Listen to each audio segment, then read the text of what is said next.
하나님께서 우리를 부르셨죠. 하나님이 또 우리를 세우심을 믿습니까? 맞아요. 하나님이 우리를 부르시고 우리를 세우십니다. 근데 왜 우리를 부르시고 우리를 또 다시 세우시는가? 목적이 있어요. 이 목적을 알면 우리가 어떻게 살아야 할지 방법이 나오고요. 어떤 방향으로 나아가야 할지 답이 나오게 되어 있습니다. 우리 그리스도인들이 하나님께서 나를 부르시고 나를 세우셨다. 그렇다면 내가 어떻게 살라는 거예요? 오늘 그 말씀을 우리에게 주고 계십니다. 그 첫 번째는 바로 뭘 얘기를 하냐면 하나님의 기쁨이 되기 위해서 살아가라 이렇게 말씀하시는 거예요. 그래서 오늘 9절에 보면 하나님이 우리를 세우심은 노하심에 이르게 하심이 아니라 하나님의 기쁨이 되기 위해서 우리를 부르셨다는 거예요. 여러분, 인간의 창조의 목적이 뭡니까? 하나님 보시기에 심히 좋은 거거든요. 그러니까 하나님이 기쁨을 가지시고 우리와 기쁨을 나누기 위해서 하나님께서는 우리 인간을 창조하셨다는 것을 성경은 우리에게 알려주고 있어요. 그런데 인간이 죄로 말미암아 어떻게 돼요?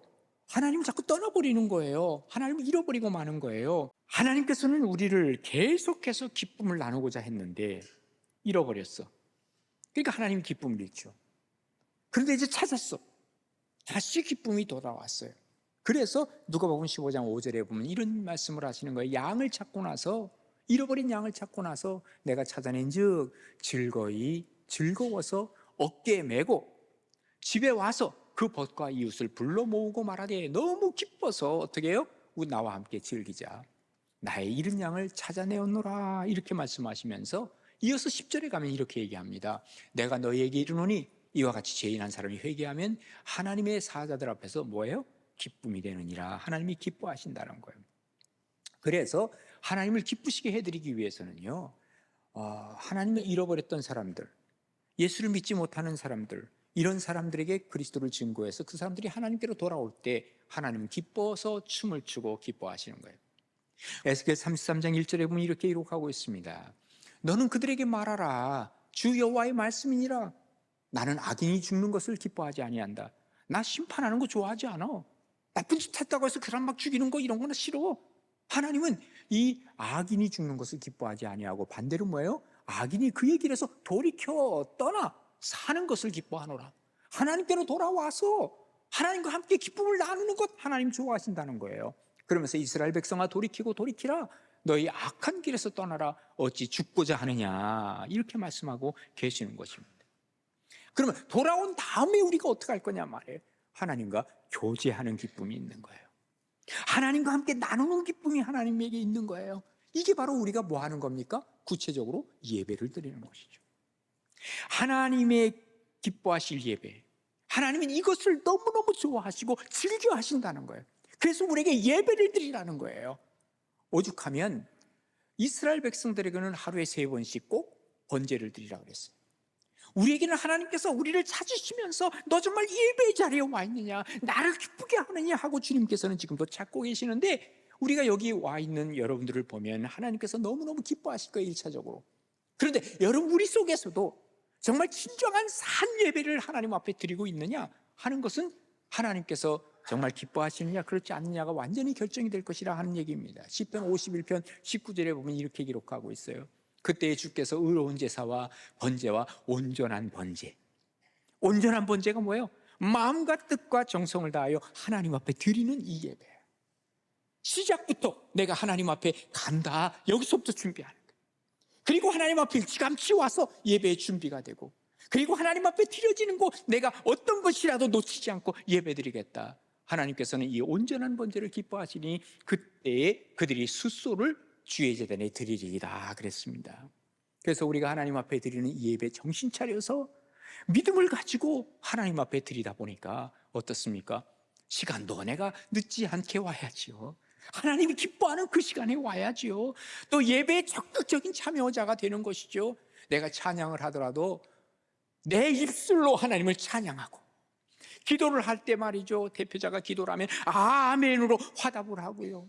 하나님의 말씀이 내게 두고 오면 하나님 맞습니다, 아멘 하고 받아들이고요. 신앙 간증 고백을 하고요. 그리고 마지막에 하나님으로부터 뭘 받아요? 하나님의 축복을 받고 나아가는, 이게 바로 우리의 진정한 예배자의 모습이라는 것이죠. 그래서 로마서 12장 1절에 보면 이렇게 기록을 하고 있어요. 그러므로 형제들아, 내가 하나님의 모든 자비하심으로 너희를 권한다. 그러면서 너희 몸을 하나님이 기뻐하시는 거룩한 산제사로 드리라 그랬어요. 뭐를 드리라 그랬어요? 너희 몸을 하나님이 기뻐하시는 거룩한 산제사로 드리라. 그러니까 우리가 예배 자리에 와야 돼요.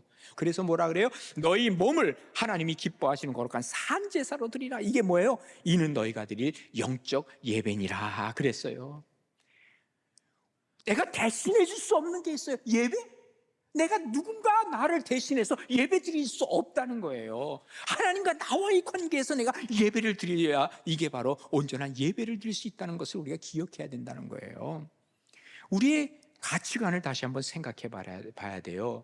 내가 하나님 중심으로 살아간다고 하면 이 예배의 중심, 바로 하나님이 계시니 하나님 중심으로 내가 예배를 맞춰갈 수 있어야 된다는 것이죠. 내가 중심이에요. 내 가치관이 옳은 거예요. 내 주장을 자꾸 하려고 하는 사람이 있어요. 내가 옳고 너는 틀리고 하나님은 틀려. 끝까지 막 가면, 그러니까 하나님 보고 날 따라오라는 거예요. 아니요, 우리가 하나님을 따라가야죠. 예배도 하나님 중심으로 예배를 드려야 하는 거예요. 그래서 로마서 12장 2절에 뭐라고 얘기하십니까? 너희는 이 세대를 본받지 말라는 거예요. 왜? 세상 사람들은 다 자기 중심 인본주의예요. 내가 옳으니까 다 나 따라오라는 거예요. 다 세상 사람들은. 그러니까 하나님은 하시는 말씀이 아니다, 너희들은 이 세대를 본받지 말아라. 그리고 오직 마음을 새롭게 함으로 변화를 받아라. 하나님으로 말미암아 이게 새로워지고 거듭나야 된다라는 것을 얘기를 하시면서, 하나님께서 정말 선하게 생각하는 게 뭔 줄 아니? 하나님이 기뻐하시는 게 뭔 줄 아니? 하나님의 온전한 뜻이 뭔지 아니? 이것을 먼저 분별할 줄 알아야 된다고 성경은 우리에게 알려주고 있는 것입니다. 예배를 통해서 우리가 하나님의 뜻을 분별하게 되고 발견하게 되는 거예요. 그래서 바로 그때 비로소 하나님이 뜻이 이거로구나, 그렇습니다 하나님, 아멘 하고 내가 받아들이는 순간 하나님은 나에게 은혜를 주시고 그리고 나에게 기쁨을 주시고 하나님이 나에게 축복을 주시는 것을 경험하게 되는 것이죠. 그러니까 우선 하나님 중심으로 살라는 거예요. C.S. 루이스가 그런 얘기를 합니다. 하늘을 겨냥해서 살라 그랬어요. 하늘을 겨냥하라, 그리하면 땅은 덤으로 받을 것이라 그랬어요. 이게 무슨 말이에요? 성경대로 한다면 내 영혼이 잘 돼봐라. 그러면 범사가 잘 되고 강건할 것이다. 하늘을 겨냥해서 살라. 그러면 하나님께서는 이 땅의 것을 덤으로 너에게 얻게 할 것이다. 그러나 땅을 겨냥해 살아봐라. 너희들은 이 땅에서 아무것도 얻지 못할 것이다 그랬어요. 나는 이 땅에서 뭘 경작도 하고 이 땅에서 뭘 얻어보려고 하고 이 땅에서 뭔가를 얻으려고 하는데, 그것을 목적으로 살아가면 세상에 어떤 것도 얻을 수 없는데, 놀랍게도 하나님을 겨냥해서 살고 하나님 중심으로 살다 보면 하나님이 우리에게 이런 축복을 주신다는 것을 얘기하는데 너무도 맞는 얘기죠. 우리 인생은요, 고든 맥도날드가 한 얘기대로 그의 책에 보면 내면 세계의 질서와 영적 성장이라고 하는 유명한 책이 있죠. 여기서 보면 이렇게 얘기를 하고 있어요. 사람이 두 종류의 사람이 있는데, 한 종류의 사람은 자기 충동에 의해서 충동에 이끌려 사는 사람이라는 거예요. 다시 말해서 내 중심으로 살고 내 충동에 의해서 내 계획대로 살아가는 사람이 있고요, 반면에 소명에 이끌려 사는 사람이 있다는 거예요. 여러분, 소명이 이끌린 게, 소명은 뭐예요? 하나님이 부르신 게 소명 아닙니까? 그러니까 하나님께서 우리를 부르신 것에 따라서 살아가는 사람, 이게 바로 어떤 사람이에요? 목적 있는 삶을 살아가는 거예요. 이게 바로 하나님의 목적이 이루어지는 거예요. 여기에 바로 하나님의 기쁨이 있는 거예요. 이게 바로 하나님을 기쁘시게 한다고 하는 거예요. 그때 비로소 우리의 인생의 의미가 무엇인지, 내 삶의 정말 기쁨이 무엇인지를 우리가 발견하게 된다고 성경은 우리에게 알려주고 있죠. 그래서 고린도후서 5장 9절에 보면, 그런즉 우리는 몸으로 있든지 떠나든지 주를 기쁘시게 하는 자가 되기를 힘쓰노라 그랬어요. 사도 바울의 고백입니다. 내가 몸 안에 있든지 몸 밖에 있든지 내가 살든지 죽든지 다 하나님을 기쁘시게 하는 자가 되기를 나는 힘쓴다. 이게 바로 뭐예요? 우리 그리스도인의 삶의 모습이라는 것을 얘기해주고 있는 것이죠. 혹시 내가 하는 일에 대해서 하나님이 노하시진 않을까? 하나님이 좀 싫어하시지 않을까? 과감하게 내려놔야죠. 그러면 아무리 그것이 내 습관화되어 있다 할지라도 습관 바꾸라는 거예요. 하나님은 그것이 전통이라 할 때 전통도 내려놓으라는 거예요. 하나님이 기뻐하지 아니하신다면 과감하게 내려놓고 그리고 다시 시작하자고요. 그게 바로 하나님께 기쁨을 돌리는 거죠. 어떤 사람은 예배만 시작되면요, 아니 예배 시작될 때는 그렇게 안 해. 설교만 시작하면 눈 감는 사람이 있어. 안수 집사가 딱 되거나 장로가 되거나 그때부터 바뀌어지는 사람이 있어요. 실제적으로 희한하죠. 어떤 사람은요, 제가 무슨 얘기를 하면요, 뭐 2차 대전 당시에 뭐 어떻습니다 그러면 스마트폰으로 가는 거야. 사실인가 아닌가 확인하는 거예요. 집에 가서 확인하세요. 그런 습관도 이상한 습관이에요, 그거. 우리가 정말 하나님 앞에서 어떤 습관, 그리고 어떤 우리가 전통을 갖고 있는가, 잘못된 것은 바꿔가고 하나님이 기뻐하실 것을 찾아가야 돼요. 언제나 우리의 기준은 뭐예요? 하나님이 기준 돼야 되는 거예요. 하나님이 버리라고 하면 버릴 수 있어야 돼. 내게 익숙한 것을 한번 점검해 봐야 돼요. 내가 신앙생활한 게 익숙한 게 뭐냐? 그리고 내가 하고 있는 게 제대로 하고 있나? 한번 우리가 그것을 점검해 봐야 돼요. 그래야 우리가 하나님의 목적에 맞는 삶을 살고 거기에 따른 정답을 가지고 우리가 살아갈 수 있어야죠. 그래야 우리가 신앙생활하는 게 신앙의 성장이 있고, 그리고 하나님을 닮아가고 하나님을 기쁘시게 해드리는데 우리가 앞장서 나가는 것이죠. 모쪼록 우리의 신앙 자체가 하나님을 기쁘시게 해드리는 신앙으로 바뀌어지는 복된 삶이 우리 가나안의 모든 식구들의 삶이 되기를 주님의 이름으로 축복합니다. 그 다음에 두 번째, 하나님이 우리를 부르시고 또 세우신 이유는 하나님이 함께 하자는 거예요. 야, 나랑 함께 하자. 그래서 10절에 보면 이렇게 기록하고 있죠. 예수께서 우리를 위하여 죽으사 우리로 하여금 깨어있든지 자든지 자기와 함께 살게 하려 하셨느니라. 그러니까 하나님은요, 우리와 함께 하고 싶어 하시는 거예요. 살아도 죽어도 함께 하면 문제가 안 됩니다. 왜? 죽으면 영생하는 거고, 지금도 하나님과 영생의 일을 걸어가는데 뭐가 다를 게 뭐가 있어요? 그러니까 우리가 하나님 앞에 죽음까지도 초월해 갈 수 있는 거죠. 살든지 죽든지 우리는 하나님과 동행합니다. 하나님과 함께합니다. 이 고백이 있는 사람이 정말 하나님 앞에서 큰 은혜와 축복을 받는 사람 아닐까요? 그래서 사도 바울은 에베소 5장 10절에 이렇게 얘기를 하는 거예요. 주를 기쁘시게 할 것이 무엇인가 시험해보라. 너 정말 주님을 기쁘시게 하면서 살아가고 있니? 주님을 기쁘시게 하는데 네가 앞장서 나가고 있니? 너 한번 너 자신을 시험해봐. 이렇게 말씀하고 있는 것이죠. 처음에 하나님이 인간을 만드실 때 에덴 동산에서 얼마나 행복했을까요? 그죠? 아침에 딱 일어나서 아담아, 어유 하나님, 어이구 굿모닝 하면서 하나님과 대화를 나누면서, 그때 하나님께서는 그래 너 잘 잤니? 그럼요 하면서, 야 오늘은 여기 동산 한번 좀 거닐자. 예 하나님. 하나님과 함께 동산을 거니면서 이런저런 얘기를 하면서 얼마나 행복했겠어요. 그런데 하나님을 불순종하는 죄가 들어왔단 말이죠. 예, 삶이 뒤죽박죽 엉망이 되어지기 시작해버린 거예요. 예, 그러면서 하나님이 찾잖아요. 야 아담아, 하나님 나 찾지 말아요. 하나님 찾지 말아요. 나 지금 뭔가 문제 생겼어요. 이러면서 숨지 않아요. 자, 그러면서 막 수고를 땅에서 수고를 하는데 엉겅퀴가 나기 시작해요. 아무리 수고해도 이 밭을 가르길래도 갈 수가 없어요. 그런데 딱 보니까 하와가 임신을 했다네. 임신하는데 임신의 해산의 고통이 있다는데 이거 뭐지 하면서 그냥 걱정을 하면서 이 아이를 잉태를 하는 거잖아요. 자, 그러다 보니까 이 하와는 맨날 태교를 잘했을까요? 못했을까요? 태교도 엉망이 됐죠. 맨날 걱정, 근심이 속에 있으니까 그게 됐겠어요? 그러니까 이 안에서 자라고 있는 이 아들 누구예요? 가인. 이 가인은 온갖 정말 모든 고통과 고난과 아픔이 지금 다 갖고 지금 태어났단 말이죠. 태어나서 보니까 어린아이 때부터 벌써 이 행동이 좀 이상한 거야. 하나님은 제사 드리라 그러니까 지멋대로 제사를 드리잖아요. 그러니까 나중에 어떻게 됩니까? 동생 거는 받는데 왜 이 날 건 안 받아요? 하고 어떡합니까? 인류 최초의 살인자가 되잖아요. 그래서 동생 아벨을 죽이고 말잖아요. 예? 왜 그래요? 하나님이 함께 하자 그러는데 함께 하지 못했던 그 죄악이 그들의 들어옴으로 말미암아 이 죄악은 계속 번져나가기 시작하는 거예요. 하나님은 그 이후에 계속 나와 함께하자라고 말씀하시는 거예요. 그래서 다윗은 뭐라고 얘기합니까? 알았어요 하나님, 여호와는 나의 목자이십니다. 내가 부족함이 없습니다. 주님, 나를 푸른초장에 인도하시고 맑은 물가로 나를 인도하시네요. 나의 영혼을 소생케 하시네요.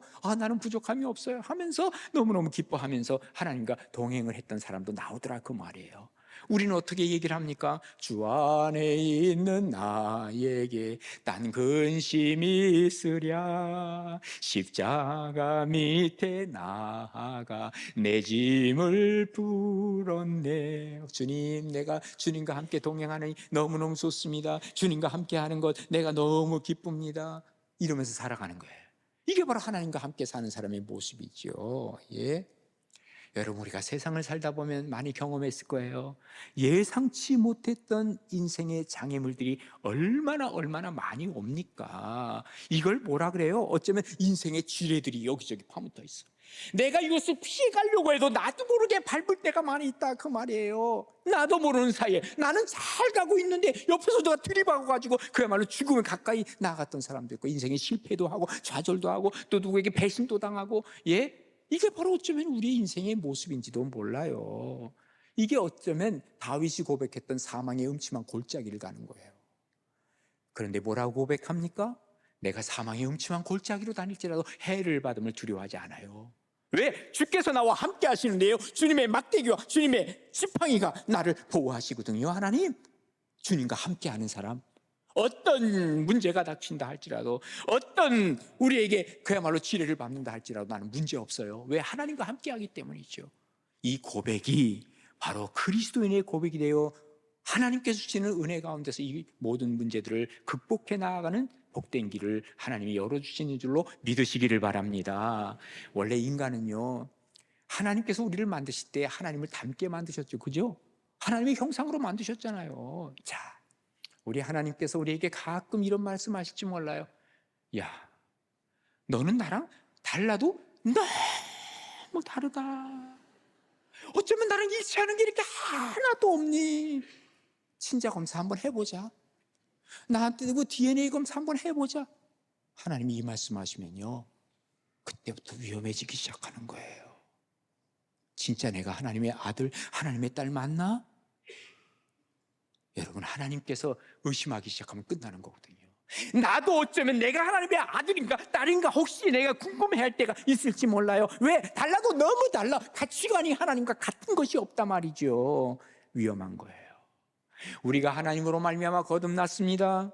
그리고 하나님과 삶을 나눕니다. 당연히 닮아가지. 하나님을 당연히 배워가야 되죠. 그리고 성령의 열매를 맺게 되죠. 이게 얼마나 하나님 앞에서 꼭 필요한 것이냐, 그 말이에요. 근데 하나님과 멀어져가. 예배 때 그냥 잠깐 와서 앉아 있어. 그러다 그냥 떠나가 버려. 세상 속에 나오면 세상적인 가치관 그대로 살아가. 하나님을 닮아가는 게 하나도 없어. 예수 믿는 사람인지 아닌지 아무도 몰라. 나도 몰라. 하나님도 몰라. 이게 뭐예요? 여러분의 자녀들이 여러분을 평가할 때 어떻게 하시겠습니까? 우리 아빠는, 우리 엄마는 아이고 하나님하고 관계가 없어. 교회만 나가 그냥. 혹시 그러진 않을까요? 아니면 정말 우리 엄마는, 우리 아빠는 하나님하고 정말 가까워. 여러분, 이 고백을 할 수 있는 자녀가 된다면 그 자녀는 마음이 든든할 겁니다. 왜? 우리 엄마 아빠가 나를 위해서 기도하고 있거든. 그리고 하나님과 가깝거든. 뭐라 그러면 엄마 아빠가 하나님 앞에 얘기해 줄 거거든. 얼마나 든든함이 있겠느냐, 그 말이에요. 우리가 하나님과 함께 한다는 것이 이렇게 중요한 것입니다. 하나님과 함께 하는 것은 삶의 과정이 아니에요. 과정 속에서 하나님과 함께 한다. 아닙니다. 삶의 목적입니다. 그래서 하나님께서 우리를 부르시고 세우신 목적이 바로 하나님과 함께 하기 위함이라, 그 말이에요. 어떤 사람은 얘기하죠. 종교는 다 똑같아.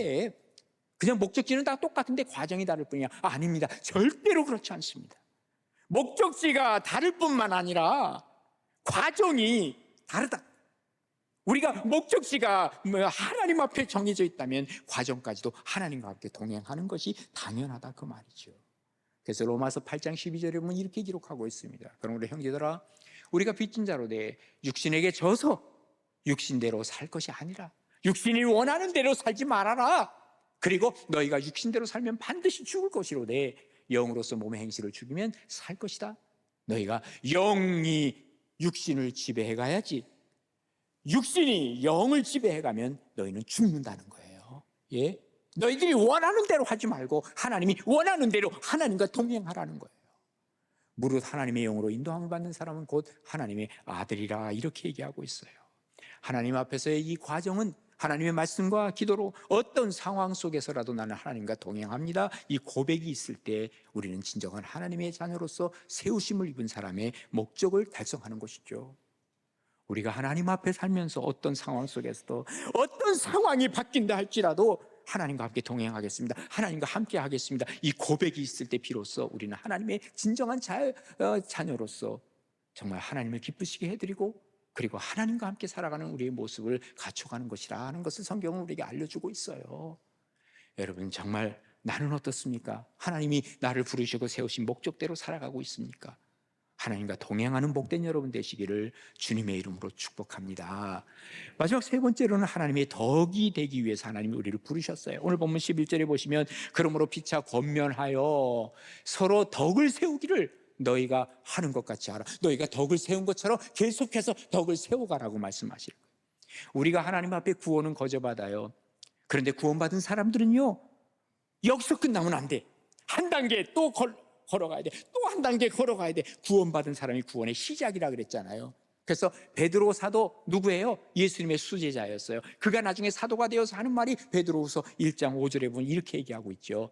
그러므로 너희가 힘써서 너희 믿음의 덕을, 너희 믿음으로 구원받았지? 공짜로 받았지? 그런데 믿음 다음에는 너희가 할 게 있어. 뭐예요? 믿음 위에 덕을. 이게 이 두 번째 단계. 그 다음에 덕의 지식을 세 번째 단계야. 그 다음에 지식의 절제의 인내의 경건을, 경건의 형제의 위에 사랑을 더하라 이랬어요. 7계단을 만들어줬어요. 그런데 지금 구원받은 걸로 끝나.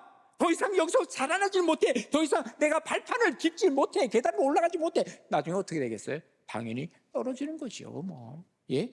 그런 사람 많습니다. 예? 올라가세요. 지금 여러분이 믿음이 있다면 그 다음에 덕을 세워라고 성경은 얘기하고 있죠. 이기적으로 살고 나만 아는 삶을 산다고 하면 덕을 쌓을 수가 없죠. 그래서 로마서 15장 1절 2절을 보면 믿음이 강한 우리는 뭐예요? 믿음이 있는 우리는 마땅히 믿음이 약한 자의 약점을 담당하라는 거예요. 자기를 기쁘게 하지 아니할 것이다. 내가 이기적으로 살 것이 아니라는 거예요. 우리 각 사람이 이웃을 기쁘게 하되 선을 이루고 덕을 세우도록 할지니라 라고 말씀하시는 거예요. 너희 믿음이 강한 사람들은 믿음이 약한 자의 약점을 담당하라. 이것이 바로 뭐야? 하나님을 기쁘시게 해드리는 것이고 우리가 이웃을 기쁘게 하는 것이라고 말씀하고 있는 것이죠. 남을 배려할 줄 알아야 돼요. 이게 바로 덕을 세우는 거예요. 성숙한 사람은 남을 배려합니다.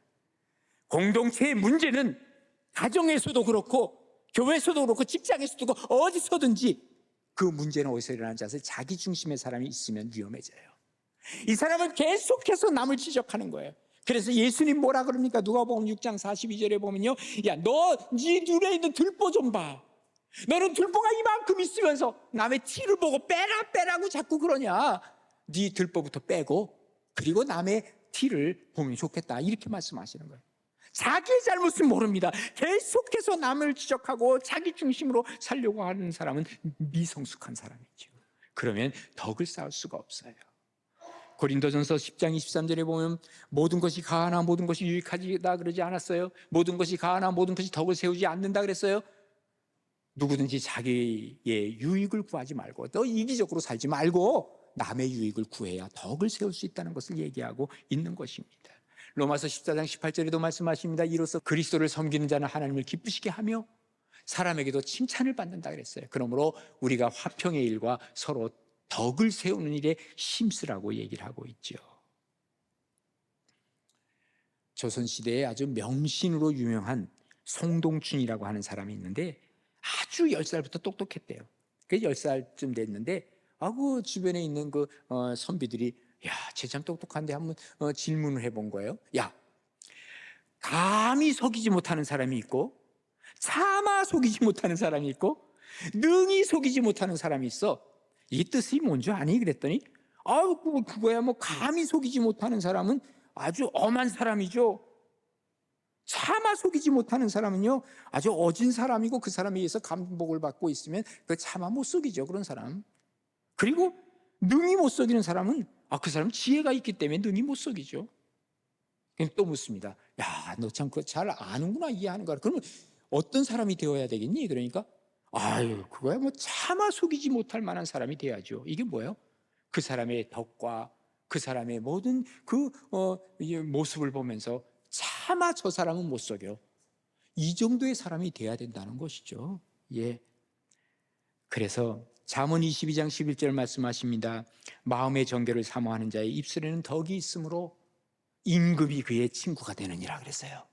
임금까지도 친구로 거느릴 수 있는 입술에 덕이 있어야 된다는 거예요. 이게 바로 하나님 나라를 세우는 사람의 모습이라는 것이죠. 여러분 어떻게 살아가고 계십니까? 오늘 주신 말씀을 통해서 보면 하나님이 나를 부르시고 세우신 목적이 있어요. 하나님을 기쁘시게, 그리고 하나님과 함께하며 하나님의 덕이 되기 위해서 우리를 세우셨다면 그 목적에 맞는 삶을 삶으로 하나님이 주신 은혜가 여러분에게 언제나 넘쳐나기를 주님의 이름으로 축복합니다.